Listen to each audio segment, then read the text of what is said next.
Things are cringe and things are based. And I admit that a lot of things that I enjoy, some creators that I watch, are often cringe and are thought to be cringe or bad by a lot of people, unfortunately, which most of the time it is a coincidence. But not only that, I often seek out cringe content myself to be a sort of connoisseur of cringe, as I call myself. You may know that I've listened to BTS, and I have ever since 2017 when I got introduced to them. Now, when I first got introduced to them, I was really into them. I obviously listened to all their music, which I thought was objectively good, most of it. But not only that, back in the day when I was 14 and perhaps 15 as well, I watched a lot of their other videos, like their actual content where they just talked and they did silly things. I watched those cringe K-pop funny moment compilations. I was a consumer into that. I have pictures, BTS pictures on my wall. My lock screen wallpaper is BTS. Obviously, you saw that my computer background was BTS. That was my laptop that I used to record videos on before I built this computer.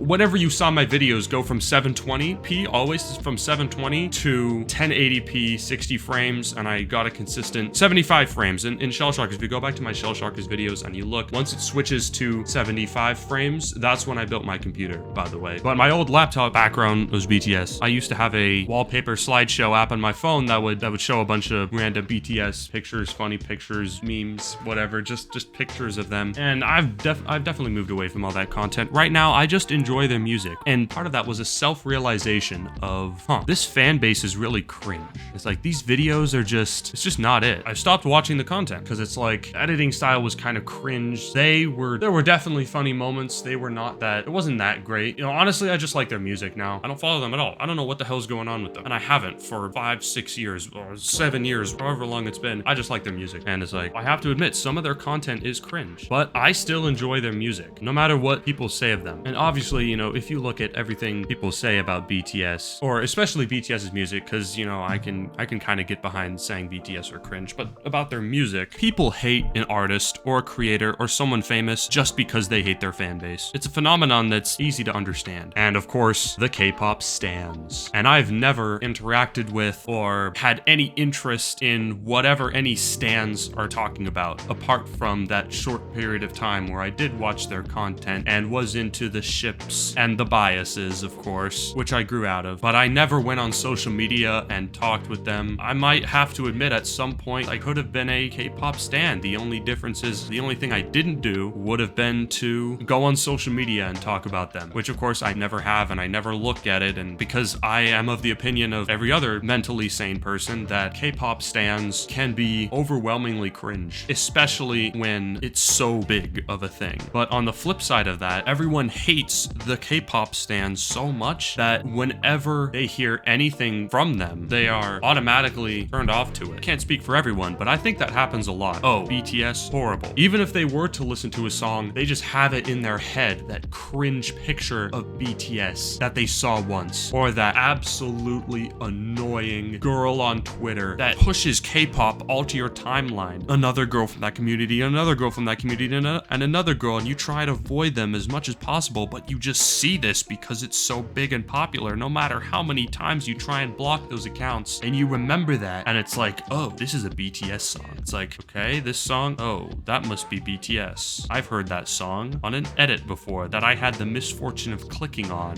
YouTube. Trash, garbage, horrible. And I think that's the wrong way to look at it, because obviously BTS has done some songs that are definitely not up there, but a lot of their music is good music if you compare it to similar pop or electronic or even rap music that other people do. It's still good music. The kind of only difference is that it's in Korean, right? But setting aside that, a lot of it is clearly at the same level because they're wildly popular. No one has to like BTS. No one has to listen to their music and it's like, oh, well, I have to like this as well as I like my favorite pop artist because objectively their music is kind of at the same level, so I have to like them. No, you don't have to like them. You can dislike their music, but what I'm talking about is people just writing off BTS as being horrible and cringe only because of their fans, or the music being horrible because their fans are cringe, which I think is always the wrong way to look at it, and I've never looked at it like that. But I see constantly, you know, everyone just hates BTS, and I mean, I laugh at the BTS's cringe memes because they're funny, all right? They're funny, and yes, the stans are cringe. I agree. But despite all that, I'm not gonna turn around and say that their music is horrible just because their fans are cringe and that everyone says they're bad. Like, if I enjoyed something, I wouldn't just not enjoy it because someone else said that it was cringe. Or I wouldn't dislike it because the fans are cringe. Yes, I stopped being a stan, and I stopped consuming that other cringe content, but I still do listen to their music and keep up with their newest albums and stuff, because I think that a lot of their music is good, and a good portion of their music absolutely slaps. And that's the reaction I've seen from a lot of people that listen to BTS for the first time, is like, wow, it's very unique music. And me, just as all those other people did, enjoyed the first time I listened to a BTS song. I thought it was crazy good, but I'm definitely not a stan, and I'm not gonna let the cringe keep me from enjoying the music. And the same could be said with Roblox, Fortnite, Dream. Those are all things that the based male internet community has deemed cringe. I mean, I'd never seen Dream's, Snapchat, Instagram pictures? I don't know. Those pictures when he face revealed, bro, what are those, bro? It's, oh my god. I mean, just thinking about it, oh man, I hated to see that. That was horrible. But at least none of his content has been cringe, and I think his content was always genuinely good, and all the manhunt videos were just absolutely great, especially like the 3 and 4 Hunter manhunt videos. They're like the type of videos that I can just watch for an hour, and it's like, hasn't it just been 10 minutes? Wow, that's crazy. No way it went by that fast. That's the type of video it was. They're just really good, and there's nothing that I would say is cringe about them, until perhaps you go to his Snapchat, or if you go to his Twitter, or if you go to his Twitlongers, or if you look at his controversies. But ignoring all that, I ignore all that. I can still just appreciate the YouTube and Twitch content. I don't have to look at all the other stuff he's done. That doesn't matter. I don't go on Twitter anyway. I don't see it. No harm done, right? See no evil, you know what I'm saying? And I talked about that too in the Dream face reveal video. It's like, I just don't like the way he handles controversies at all. I don't know. It's like, okay, here's another Dream controversy that shouldn't be a controversy. Here's another massive conversation he's made for no reason. Here's a massive deal he's made out of nothing. I just watch YouTube, did watch Twitch and play video games. I don't care about any of the other stuff that goes on. I just watch the content that's fun. And that applies to games too. I have to admit that Fortnite is not really a bad game. You know, ever since I picked up that Fortnite book at that Oregon library, the only book I read when I went to that library, the only time I went there, I was interested. I tried it out and I hated the building, so I stopped. But when I came back for the no build and when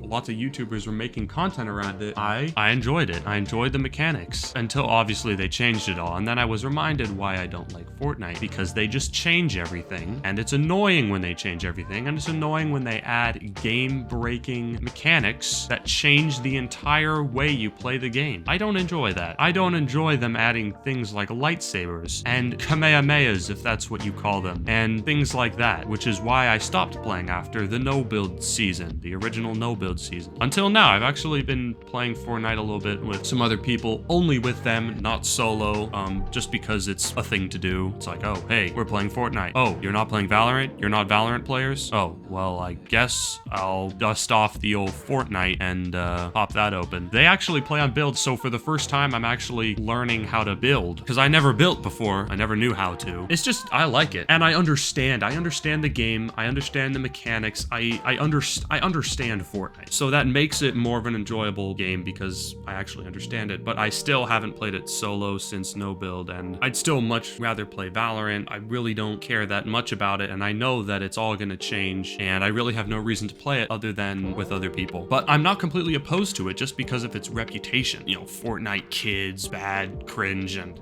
yeah, the emotes are cringe, and the community is all kind of dumb, and it's like, I could just ignore that, and I can just play Fortnite because the boys are playing Fortnite. Or I can just solo queue Valorant, which I've done as well. And Roblox. Of course, Roblox is kind of unique because even though it is a bad platform, and I actually do dislike the entire platform and all the games that are in it, I think they're just, most of them are just poorly made, pay to win. It's nothing you wouldn't expect from a platform designed how it was made. And of course, all the cringe kids on it. But then there was Doors and Frontlines, and I was like, these are real games in Roblox, a real horror game, an actual Call of Duty game. And it's like, do I care that now I have a Roblox account? No, because it allows me to play these games that I've enjoyed a lot. Do I care that, well, I hate Roblox as a platform and I hate all the other, everything, the community, the players, the other games? Do I care that I hate it? No, because I'm willing to look past all of that because of those actual 2 gems in there, those 2 diamonds in the rough. And those are the only 2 games I've ever played other than another game very rarely, a very rare other game, but only because of other people, of course, never seeking out any other Roblox by myself. But just I've noticed over the years that a lot of the things I've enjoyed are considered cringe by other people. And some of them I got into before it was popular to say that they were cringe. For example, Dream. I started watching his content early 2020 and I watched all of his early 2019 content and I enjoyed it. Nobody was calling Dream cringe at the time. He was only at a couple million, I think. And then people did and I was like, okay. And I understood it because of the stan culture. And somehow I'm like involved. I enjoy all these things that have cringe stan culture. Without being a stan, it's kind of crazy. It's like, wait, I enjoy this, but everyone calls this bad. Everyone hates this because of the stans. And I hate the stans too, but I don't hate it. But everyone else hates it. It's just interesting to me. I think the stans are cringe, but that's not going to stop me from enjoying content if it's enjoyable. Even Valorant is kind of on the cringe meter, leaning more towards cringe than based because of the player base and because of the everything else about it, but I do really enjoy Valorant. So basically, my policy is I don't care what people say about it. I don't care what people say about other people that like it. I don't care at all. I just evaluate things for how much I like them. And it really makes it easy not to care about what other people say or think if you don't interact with anybody else and you're not active on Discord or Reddit and you don't even have any other social media outside that. It makes it really easy to ignore what everyone else has to say if you do nothing but watch YouTube and occasionally hang out with the boys on Discord. But hey, you know, I guess I'm just not one to let other people's views influence my own. Well, I know none of you are watching past this point. This video probably isn't on any other screen at all other than my own, this part of the video, but if you do see this, tell me what you think in the comments below. What do you find cringe? Do you find BTS cringe?